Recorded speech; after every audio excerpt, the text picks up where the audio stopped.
নমস্কার সকলকে, মায়ের হেসেলে সকলকে স্বাগত। আপনাদের আজকে আমি আপনাদের সঙ্গে শেয়ার করব মৌরলা মাছের পাতুরি। এটা বাঙালির একটা খুব লোভনীয় খাবার। বাঙালির প্রায় প্রত্যেক বাঙালিরাই এই খাবারটা খেতে খুবই পছন্দ করে। তবু দেখে নেওয়া যাক আজকে আমার ভিডিওটা। তার জন্য আমি এখানে নিয়েছি এই 200 গ্রাম মতন, 200-250 গ্রাম মতন মৌরলা মাছ। আমি মাছটাকে আগে থেকে ধুয়ে পরিষ্কার করে নিয়েছি। আমি মাছটাকে একটা বাসনের মধ্যে এরকম ঢেলে নিলাম। ঢেলে এখানে কিছুটা কুচনো পেঁয়াজ, এখানে একটা মিডিয়াম সাইজের একটু পেঁয়াজ নিয়েছি। পেঁয়াজটা কিন্তু খুব কুচি করেই নিয়েছি, যেরকমভাবে আমরা সাধারণত বেরেস্তার পেঁয়াজটা কাটি, এরকমভাবে আমি কেটে নিয়েছি পেঁয়াজটা। আর এখানে নিয়েছি আদা রসুন পেস্ট। এখানে 2 চামচ আদা রসুনের পেস্ট আমি এখানে নিয়েছি। রসুনের ভাগটাই বেশি আর আদার ভাগটা একটু কম। আর দিয়েছি ঝালের জন্য 4-5টা কাঁচা লঙ্কা, একটা মিডিয়াম সাইজের টমেটো আর একটু ধনেপাতা কুচোনো। আর রসুন নিয়েছি মোটামুটি, এখানে আমি 5-6টার কোয়া রসুন নিয়েছি। আর এখানে কালারের জন্য দিলাম হলুদ আর এমনি শুকনো লঙ্কার গুঁড়ো দিলাম। এখানে কোনো কাশ্মীরি লঙ্কার গুঁড়ো আমি ব্যবহার করিনি। আর দিলাম স্বাদ অনুযায়ী নুন। আর দিয়ে দিলাম এখানে 3 চামচ মতন সর্ষের তেল। এই রান্নাটা কিন্তু সর্ষের তেলেই ব্যবহার করা হয়। সর্ষের তেলেই রান্না কিন্তু এটা টেস্ট বেশি হয়। রিফাইন অয়েল কিন্তু এটাতে ব্যবহার করবেন না, সর্ষের তেলই ব্যবহার করবেন। আমি সমস্ত কিছু দিয়ে ভালো করে এইভাবে একটু মিশিয়ে নেব। সমস্ত কিছু ভালো করে মেশানো হয়ে গেলে এটা আমি ঢাকা দিয়ে রেখে দেব মিনিমাম এই 5-10 মিনিটের মতন। এদিকে অন্য উপকরণগুলো আমি ততক্ষণে রেডি করে নিই। আমি এখানে একটা গ্যাসের স্ট্যান্ড বসিয়ে দিয়েছি। আমি কলা পাতাগুলোকে একটু ধুয়ে পরিষ্কার করে নিয়ে একটু এপিট টেপিট করে সেঁকে একটু নরম করে নেব, যাতে আমার কলা পাতাটা যখন মোড়াবো আমি মাছটা দিয়ে, যখন কলা পাতাগুলো আমার ভেঙে না যায় বা ফেটে না যায়। ফেটে গেলে পাতুরিটা হবে না। আমার পাতাগুলো একটু ছোটোই, আমি কয়েকটা পাতা ব্যবহার করব। এইভাবে একটু পাতাগুলো সেঁকে একটা স্ট্যান্ডের মধ্যে দিয়ে পাতাগুলো একটু নরম করে নেব।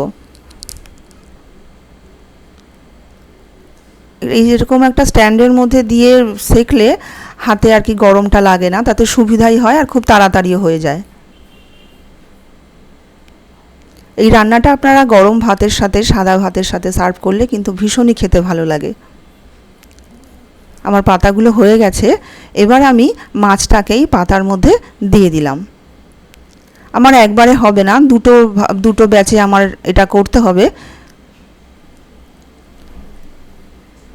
আমি কয়েকটা এরকমভাবে চামচ দিয়ে মাছগুলোকে দিয়ে দিলাম।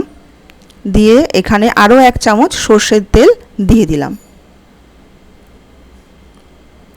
আর দিয়ে দেব একটা কাঁচা পাকা লঙ্কা, তাতে ফ্লেভারটা কিন্তু খুবই দুর্দান্ত আসবে। এবার আমি ঢাকা দিয়ে এইবার কলা পাতাটাকে ভালো করে মুড়িয়ে নেব। আমি আগেই বললাম আমার পাতাগুলো একটু ছোট, পাতাটাই সব একটু বড় নিলে তাতে কিন্তু সুবিধা বেশি হয়। এইভাবে ভালো করে একটু চেপে মুড়িয়ে নেব।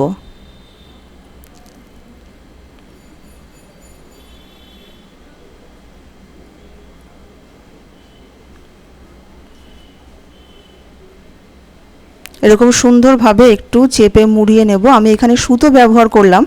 আপনাদের কাছে যদি সুতো না থাকে তাহলে কিন্তু টুথপিক দিয়েও এটা একটু কয়েকটা টুথপিক দিয়ে ভালো করে চেপে একটু টাইট করে আটকে দিলেও কিন্তু এটা হয়।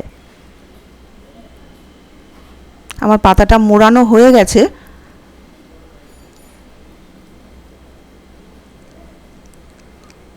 আমি গ্যাসে এবার একটা ফ্রাই প্যান বসিয়ে দিয়েছি। ফ্রাই প্যানটা হাই হিটে গরম করে এর মধ্যে একটু সর্ষের তেল ব্রাশ করে নেব।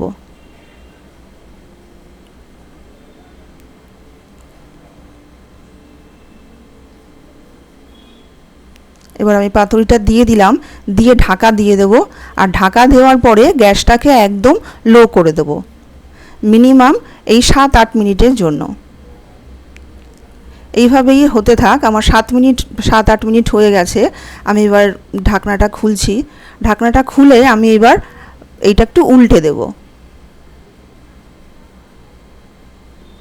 এইভাবে উল্টে দেব, উল্টে আবারও ঢাকা দিয়ে দেব মিনিমাম 7-8 মিনিটের জন্য।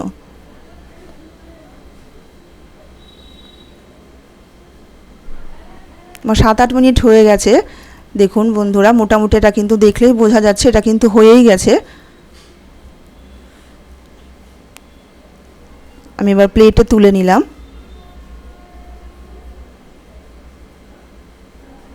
আমি এবার খুলে দেখাচ্ছি আপনাদের। দেখুন রান্নাটা দেখতে কতটা সুন্দর হয়েছে বা লোভনীয় হয়েছে। তো বন্ধুরা, আমার রান্নাটা যদি ভালো লেগে থাকে লাইক করবেন, শেয়ার করবেন, সাবস্ক্রাইব করতে ভুলবেন না কিন্তু। আর বাড়িতে ট্রাই করে কিন্তু আমাকে জানাতেও ভুলবেন না যে আপনাদের রেসিপিটা কেমন লাগলো। দেখুন আমি খুলছি, পাতাটা সরিয়ে খুলছি। পাতাটা এইভাবে সুতোটা কিন্তু কাঁচি দিয়েও কেটে নিতে পারেন। দেখলেই বুঝতে পারছেন রান্নাটা কেমন হয়েছে। তো আজকে এইটুকুই, দেখা হবে আবার অন্য কোনো ভিডিও নিয়ে। নমস্কার।